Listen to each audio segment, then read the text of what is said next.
হিসাবে আজকের এই শুভ সূচনা দিনে সমাপ্তির পর্যায়ে যারা এখনো আল্লাহর ভালোবাসায়, রাসূলের ভালোবাসায়, জান্নাতকে পাওয়ার আশায়, জাহান্নাম থেকে মুক্তির আশায় এই দীর্ঘ রজনী অতিক্রান্ত করার পরেও গভীর রজনী হয়েছে, তারপর আপনারা বসে আছেন। সে অন্ধকার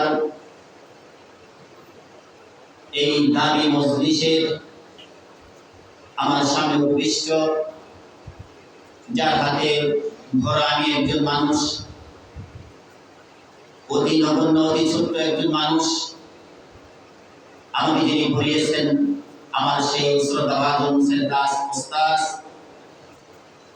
আলহাজ হযরত মাওলানা আমানুল্লাহ সরকার সাহেব, আজকে যিনি এই অনুষ্ঠানের সভাপতির দায়িত্ব নিয়েছিলেন, তিনি ইতিমধ্যেই চলে গিয়েছেন।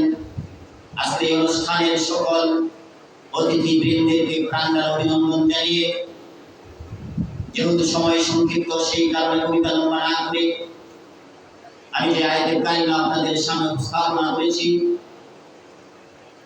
সূরা আল আনআমের 70 নম্বর আয়াতে কারিমা আপনাদের সামনে আমি তেলাওয়াত করেছি। আল্লাহ তাআলা যেন আমাকে সেই আয়াতে কারিমাকে লক্ষ্য রেখে রাসূল সাল্লাল্লাহু আলাইহি সাল্লামের কর্মজীবন থেকে কিছু কথা বলতে পারি, সেই মহান রব যেন আল্লাহ তাআলা আমাকে সেই তৌফিক আয়াত করেন। সকলে বলি আমিন। সম্মানিত উপস্থিতি, সেই মহান রবের দরবারে অমিত শুকরগুজার করছি যে মহান রব গভীর রজনী হলেও আমাদেরকে কোরআন এবং হাদিসের হালকা আলোচনা বলা ও শোনার মতন যোগ্যতা দিয়ে এখানে বসিয়েছেন। সেই মহান রবের দরবারে মনের জোরতা নির্মমতা দূর করে সকলে করে নিচ্ছি আলহামদুলিল্লাহ। দরুদ সালাম বিশ্বনবী আখির জামানার পয়গম্বর মুহাম্মদ রাসূলুল্লাহ সাল্লাল্লাহু আলাইহি ওয়াসাল্লামের উপর।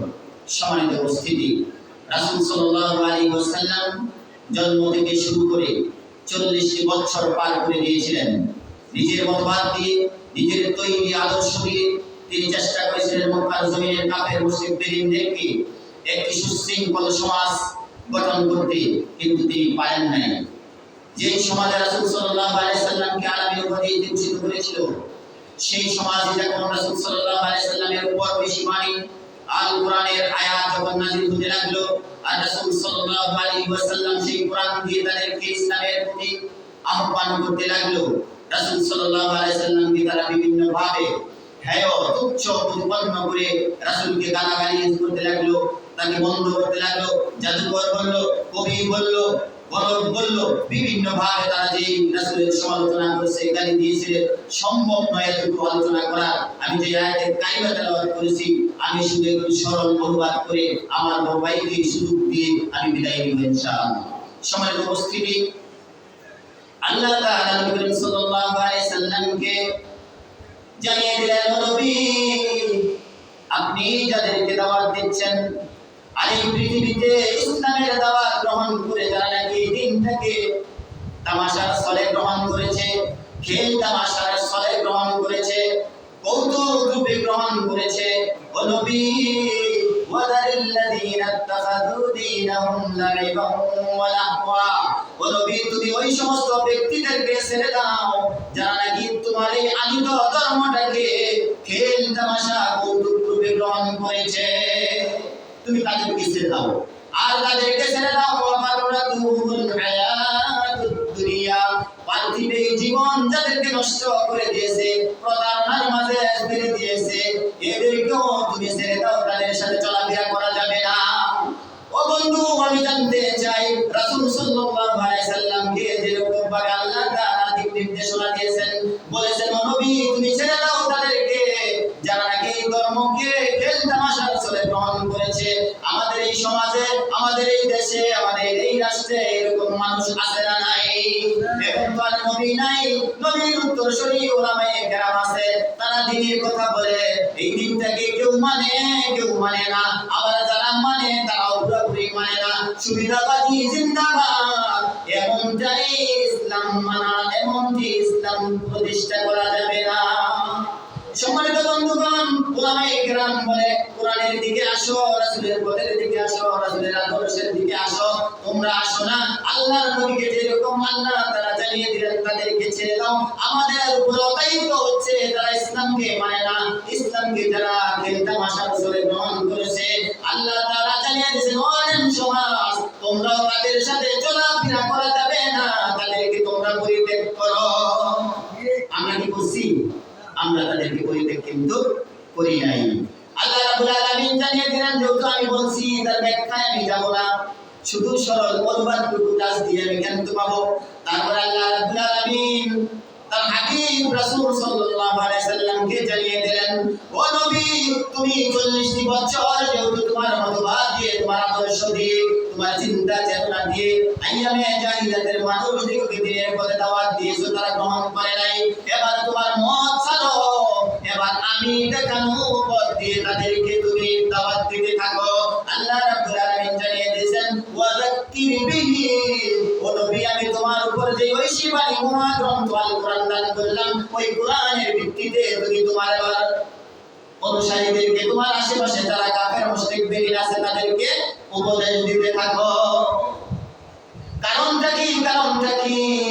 যাতে করে এই মানুষগুলি নিজে যে সমস্ত কুকর্ম করবে, এই কুকর্ম করার কারণে যাতে করে তারা ধ্বংস হয়ে না যায়, এই জন্য তুমি কোরআন দিয়ে তাদেরকে নসিহত করতে থাকো। আল্লাহ রাব্বুল আলামিন জানিয়ে দিয়েছেন কোন মানবের তৈরি মতবাদ দিয়ে দাওয়াত দেওয়া যাবে না, কোন মানুষের তৈরি করা চিন্তা চেতনা দিয়ে দাওয়াত দেওয়া যাবে না, কোন নাস্তিক রামবামের মতামত দিয়ে ইসলামের প্রতি আহ্বান করা যাবে না। কিন্তু যারাই নাকি যখন নাকি আলেম ওলামা কোরআনুল কারীম দিয়ে মানুষদিগকে কোরআনের পথে আহ্বান করে, মানুষদিগকে কোরআনের দিকে আহ্বান করে, ইসলামের দিকে আহ্বান করে, যেই মানুষ এই কোরআনের পথে মানুষদিগকে ইসলামের পথে কোরআন দিয়ে আহ্বান করে, এই লোকের উপরে মুহাম্মাদের মতন কুরুচিপূর্ণ বক্তব্য আছে না নাই? তাকে বিভিন্ন তেতুল হুজুর বলেছেন, আরো কত বলে গালি দেয়, রাজাকার বলে গালি দেয়। যখন আপনি কোরআন দিয়ে কথা বলবেন তখন আপনাকে আল-বদর বলে গালি দেয়, সে ধর্মদ্রোহী বলে দেয়, মানুষদিগকে নাকি ধর্মান্ধ করে, এমন কথা আপনারা শুনছেন না? ইতিপূর্বে শুনেছেন, সেই সুযোগ এখন আর নাই। সম্মানিত উপস্থিতি, আল্লাহ রাব্বুল আলামিন জানিয়ে দিয়েছেন কেন ও মুহাম্মদ তুমি কোরআন দিয়ে কেন মানুষদিগকে দাওয়াত দিবা?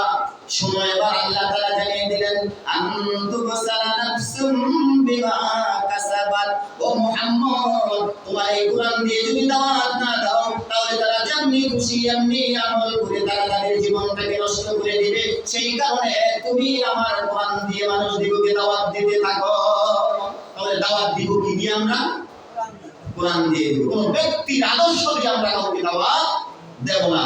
তাহলে সেই কোন ব্যক্তির আদর্শ দিয়ে যদি দাওয়াত দেওয়া হতো, তাহলে মুহাম্মদ সাল্লাল্লাহু আলাইহি সাল্লাম তার নিজের মতামত দিয়ে 1 বছর নয় 2 বছর নয় 40টি বছর তিনি দিনের দাওয়াত দিয়েছিলেন, আদর্শ মানুষ গঠনের চেষ্টা করেছিলেন, পারেন নাই। সম্মানিত বন্ধুগণ, আল্লাহ রাব্বুল আলামিন জানিয়ে দিলেন কেন এদেরকে এরকম করতে হবে। আল্লাহ সেটাও জানিয়ে দিয়েছেন যেহেতু পরকালে একটা দিন আছে, ওই দিনে আমি আল্লাহ রাব্বুল আলামিনের কাছে, ও দুনিয়ার মানুষ তোমাদের সকলকে কিন্তু আমি আল্লাহর কাছে আসতে হবে। ওই সময় যখন আসবা আমি আল্লাহ ছাড়া তোমাদের আর কোনো সাহায্যকারী থাকবে না, কোনো সাফায়াতকারীও থাকবে না। আল্লাহ নিজে জানিয়ে দিলেন লাইসা লাহা মিন দুনিল্লাহি ওয়ালিয়্যুন ওয়ালা শাফী। আল্লাহ রাব্বুল আলামিন জানিয়ে দিলেন ও দুনিয়ার মানুষেরা রে, এখন তোমরা আমি আল্লাহর দেখানো পথে যখন চলো না, মনে রাখো দুনিয়ার জমিনে তোমার পার্শ্ববর্তী তোমার বন্ধু আছে, তোমার ভাই আছে, তোমার বাবা আছে, তোমার কালাম্মা আছে, তোমার প্রভাবশালী অন্য কোনো নেতা আছে। এই নেতা দিয়া তোমার চলবে না। এই নেতার জন্য আল্লাহ রাব্বুল আলামিন কিয়ামতের দরবারে আদালতের কাঠগড়ায় দাঁড় করাতে হবে। আল্লাহ কিন্তু তাকে দাঁড় করাবেন কিয়ামতের আদালতে। সুতরাং তার কোনো অস্তিত্ব থাকবে না বন্ধু। সেই জন্য আল্লাহ রাব্বুল আলামিন বলেছেন আমি আল্লাহ রাব্বুল আলামিন ছাড়া মানুষের কোনো অভিভাবক থাকবে না, তার কোনো বন্ধু থাকবে